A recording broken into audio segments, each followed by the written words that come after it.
Pismo našemu predragemu pokojnemu župniku, gospodu Jožefu Geoheliju. Spoštovani gospod Jože Geoheli, ponovno smo se zbrali ob obletnici tvoje mučeniške smrti na tem kar malo srhljivem kraju. Pa vendar je to zelo lepo. Brsteče življenje vse naokrog in čudoviti razgledi nas opominjajo, da tudi hudo enkrat mine in da ti zdaj zagotovo uživaš v nebeški slavi. Če bi tvoji mučitelji takrat vedeli, da bosta tvoje trpljenje in smrt na tem mestu obrodila tako obilne sadove, da se bodo vsako leto v tvoj spomin poklonili mnogi domači farani in romari iz bližnjih krajev, vprašanje, če bi izbrali isti načrt. Hvala Bogu, da smo tudi danes zbrani in obhajamo sveto mašo v tvoj spomin na tem svetem kraju. Ne zameri, da te kar tikava.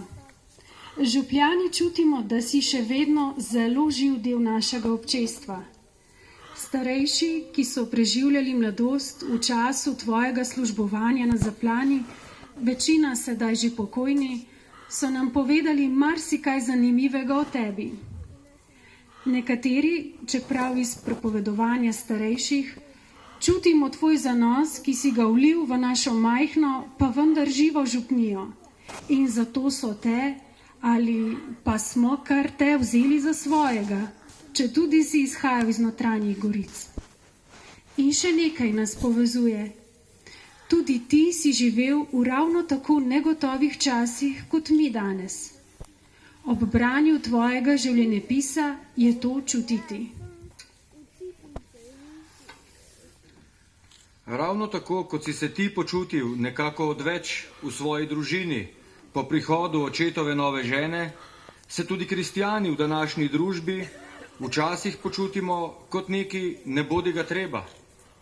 V času, ko vse drvi na vse strani, ko je dovoljeno vse, kar si zamisli človeški smo ravno kristjani tisti, ki plavamo proti toku in se zavzemamo za pravice sočloveka, svobodo misli, besede in dostojno življenje. Tudi tistih, ki še niso ugledali svetlobe našega prelepega sveta. Kljub drugačnim idejam, vedno spoštujemo drugače misleče, jih ne ponižujemo ali jim celo grozimo. Ja, zdi se, da imamo kristjani kar močne živce in veliko potrpljenja, tako, kakor si ga imel ti v tistem času. Včasih slišim očitek, da s tem, ko starši damo krstiti svoje otroke in jih vzgajamo v veri, mladino poneumljamo, celo indoktriniramo. Sploh ne razumejo, kako lepo in potrebno popotnico za življenje jim dajemo. Kako lepo je, če se v težki situaciji zaveš, da se lahko obrneš na Boga, ga prosiš za pomoč, predvsem pa mu zaupaš, da on najbolje ve, kaj je dobro zate in da te vodi po pravi poti. Vera ni samo veselo praznovanje ob prejemu zakramentov in bogata darila ob bermi. Je luč v najbolj strašni in hladni temi. Tudi ti nisi bil samo duhovnik. Bil si učitelj življenja in kulture, načrtovalec, gradbenik in prvi, ki je vsakomur priskočil na pomoč. Z vsemi tvojimi sposobnostmi in ljubeznijo si dal velik pečat župniji Zaplana. V Dolenjskih Toplicah, kjer je bila tvoja prva duhovniška služba, si otrokom dajal kruh in mleko, da so sploh lahko preživeli. Prepričana sem, da si se s temi dobrimi deli že takrat zapisal pri Bogu in da si bil tem otrokom več kot samo Gospod, ki daje hrano. Bil si jim luč, tista prava luč. In ravno tako, kot smo se mi neko lansko pomladno jutro prebudili v virusni vojni, tako si se tudi ti spomladi leta 1941 prebudil v čisto pravi vojni, katere posledice čutimo še danes.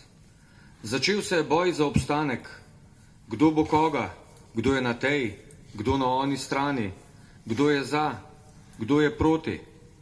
kaj je kdo rekel, kako kdo razmišlja. Pa se je vendar isto danes. Namesto, da bi težke razmere združevali ljudi v skupnem premagovanju hudega, so leti še bolj razdvojeni. Tako kot so naši zdravniki in medicinske sestre stopili v prve bojne vrste, si tudi ti stopil naprej v zaščito naše župnije in domačinov. Miril si razburkane duhove na vseh straneh in iskal pravo pot. Trudil si se, da ne bi prišlo do najhujšega, pa vendar si se sam znašel sredi krutega vrtinca. Kako težka je bila tvoja žrtev, si vsak od nas ne more niti približno predstavljati. Vidiš, kar veliko stvari nas povezuje. Upam, da se bo ta naša borba vseeno končala bolje, kot se je tvoja. Če pa že, naj žrtve obrodijo obilne in dobre sadove. Za konec bi te rada še nekaj prosila. Pošli svojega blagoslova na našo prelepo domovino. Letos je stara 30 let, najlepša mlada leta, pa se včasih zdi, kot da je starka brez vere in upanja, ki se oklepa starih ran. Pomagaj nam, da bomo končno zmogli pokopati vse rojake, ki še ležijo po slovenskih gozdovih. Prosi Boga, naj nam pošlje svetega duha, da bomo znali spoštovati drug drugega in videti stvari, ki nas združujejo, in ne tistih, ki nas razdvajajo. Moli za našo preljubo Slovenijo, za našo domovino, varuj našo domovino. Ostani naša luč in priprošnik pri nebeškem očetu, tvoji zaplaninci.